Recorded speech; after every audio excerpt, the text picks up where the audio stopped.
Hello दोस्तों, स्वागत करते हैं आप सभी का आपके अपने YouTube चैनल जैकपुर पे। आज के इस वीडियो में हम क्लास 10th का सोशल साइंस का मोस्ट इंपॉर्टेंट क्वेश्चन लेकर आए हैं जो डायरेक्ट आपके एग्जाम में पूछे जा सकते हैं। सभी सवाल सिलेक्टेड हैं, अच्छे लेवल के हैं और परीक्षा में पूछे जाने योग्य है। परीक्षा पे प्रहार सीरीज का ये पार्ट 2 आ चुका है। पहले पार्ट को आप लोगों ने काफ़ी पसंद किया, काफ़ी सारे लोगों ने कॉमेंट किया सर जल्दी से इसका पार्ट 2 लेकर आइए। तो जल्दी से हम लोगों ने पार्ट 2 लेकर आज फिर हम आप लोगों के लिए पार्ट 2 लेकर आ चुके हैं। तो चलिए स्टार्ट करते हैं। स्टार्ट करने से पहले आप लोगों से निवेदन है, यदि हमारे चैनल पर आप पहली बार आए तो प्लीज़ सब्सक्राइब कर लेना, घंटी के बेल आइकन को दबा लेना ताकि हर एक वीडियो का नोटिफिकेशन आपके मोबाइल पे जाता रहे। 2 मिनट आप हमारी वीडियोस पे रुक जाइए, आपको फिर ऐसा लगेगा कि आप इस वीडियो को छोड़ कर जाने का मन नहीं करेगा। तो प्लीज़ 2 मिनट आप लोग बने रहिए और देखिए किस तरह से सवाल आपके लिए तैयार किया गया है परीक्षा के प्रहार सीरीज में पार्ट 2 में। तो चलिए स्टार्ट करते हैं। देखिए क्या है, सबसे पहला सवाल आपसे कहा जा रहा है, भारत में प्रेस का जनक किसे कहा जाता है। यहाँ पर आपको अपना रिवीजन भी करना होगा और तैयारी भी करना होगा, दोनों साथ साथ होगा। ऐसा नहीं है कि खाली रिवीजन होगा। अब आप बताओ इसका आंसर किसे कहा जाता है। सही जवाब हो जाएगा आपका जेम्स हिक्की। क्या हो जाएगा? जेम्स हिक्की को भारत में प्रेस का जनक कहा जाता है। यहाँ पे ध्यान देना, इस सवाल में आपको थोड़ा सा डाउटली ध्यान देना होगा कि भारत में प्रेस का जनक, ठीक है। एक सवाल है भारत में भारतीय प्रेस का जनक, दो तरह का सवाल पूछेगा। एक है भारत में प्रेस का जनक, एक है भारतीय प्रेस का जनक, दोनों अलग अलग है, ठीक है। तो यहां पर आपसे कह रहा है कि भारत में प्रेस का जनक किन्हें कहा जाता है, तो जेम्स हिक्की को कहा जाता है, याद रखिएगा। चलते हैं अगले सवाल पे। अगला सवाल जाने से पहले देख लीजिए क्या है, इसके मुख्य बिंदुओं को हम लोग जानेंगे। जो जो मुख्य बिंदु है दिया गया है। सबसे पहला बात है, भारतीय प्रेस का जनक राजा राम मोहन राय को कहा जाता है। आपसे पूछा था ऊपर में भारत में प्रेस का जनक किसे कहा जाता है, तो जेम्स हिक्की हो जाएगा। लेकिन आपसे पूछ लेगा भारतीय प्रेस का जनक किसे कहते हैं, तो आपको आंसर करना है राजा राम मोहन राय करना है, ठीक है।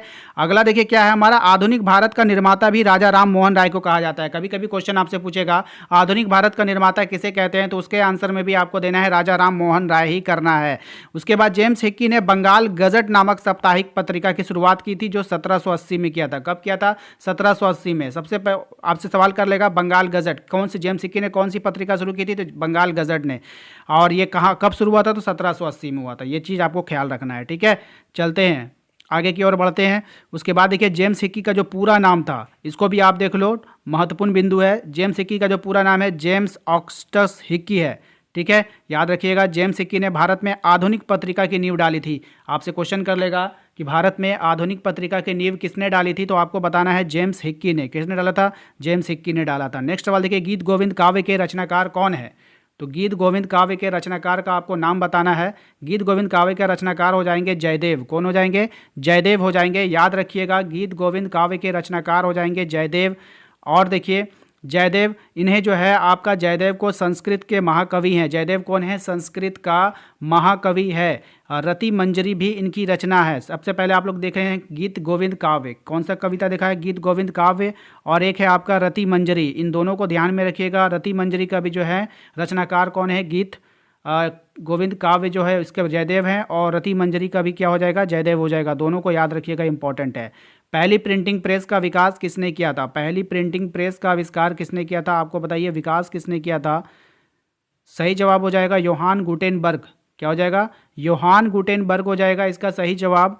चलिए इसके महत्वपूर्ण बिंदु को देखते हैं क्या क्या है। इस प्रिंटिंग प्रेस का विकास फ्रांस में हुआ था। अब आपसे पूछेगा प्रिंटिंग, ये जो था आप लोगों का पहली प्रिंटिंग प्रेस, ये कहाँ हुआ था इसका विकास, तो फ्रांस में हुआ था। याद रखिएगा, भारत का पहला प्रिंटिंग प्रेस 1556 में सेंट पॉल कॉलेज गोवा में स्थापित किया गया था। तो आपको इतना लंबा चौड़ा याद नहीं रखना है। जब भारत में अगर पूछ लेगा पहला प्रिंटिंग प्रेस कहाँ स्थापित किया था, गोवा में, बस इतना याद रखना, गोवा में। ये सब उतना भी याद नहीं रखना है आपको, ठीक है। और जो पहला प्रिंटिंग प्रेस कहाँ स्थापित हुआ था, फ्रांस में। विश्व की बात करेगा तो फ्रांस में, भारत की बात करेगा तो गोवा में, याद रखिएगा।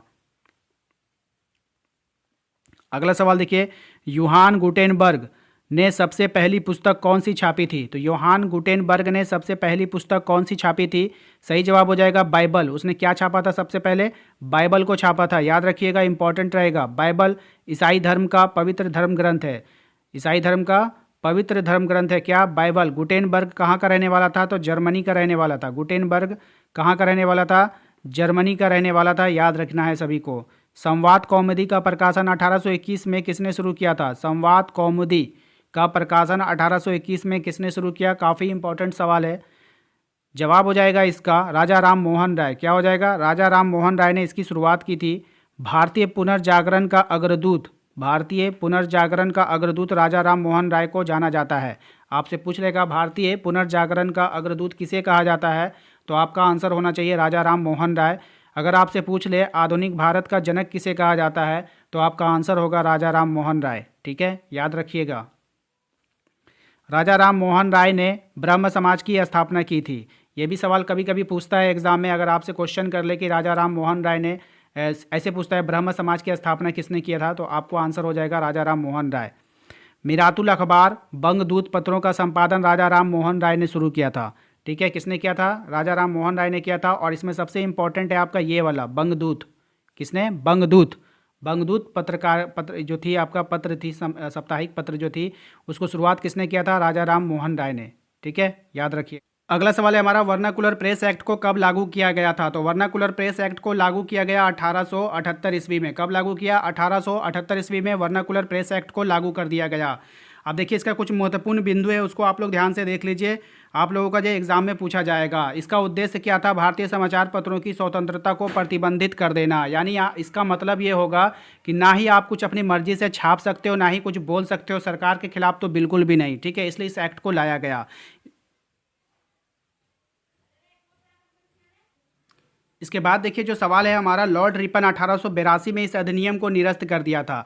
यानी ये बहुत इंपॉर्टेंट है, पूछ लेगा आपसे वर्नाकुलर प्रेस एक्ट को किसने रद्द किया था, तो लॉर्ड रिपन ने किया था। कब किया था ये कभी कभी पूछता है, लेकिन ये वाला तो पूछेगा। ठीक है, तो याद रखिएगा लॉर्ड रिपन ने इस एक्ट को निरस्त किया था। ठीक है, अगला सवाल देखिए, मार्टिन लूथर कौन था? ये सवाल काफ़ी इंपॉर्टेंट है, याद रखिएगा। मार्टिन लूथर कौन था?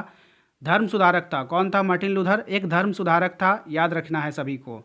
इसके बाद देखिए एक होता है मार्टिन लूथर किंग। एक मार्टिन लूथर अलग है और मार्टिन लूथर किंग अलग है।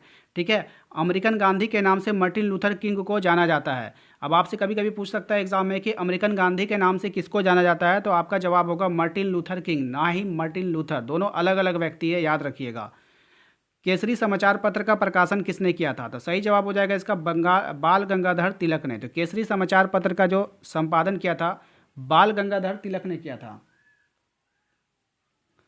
चलिए इसके कुछ महत्वपूर्ण बिंदु को देख लीजिए। ठीक है, इंपॉर्टेंट है। बाल गंगाधर तिलक को भारतीय अशांति का पिता कहा जाता है। बाल गंगाधर तिलक को क्या कहा जाता है? भारतीय अशांति का पिता।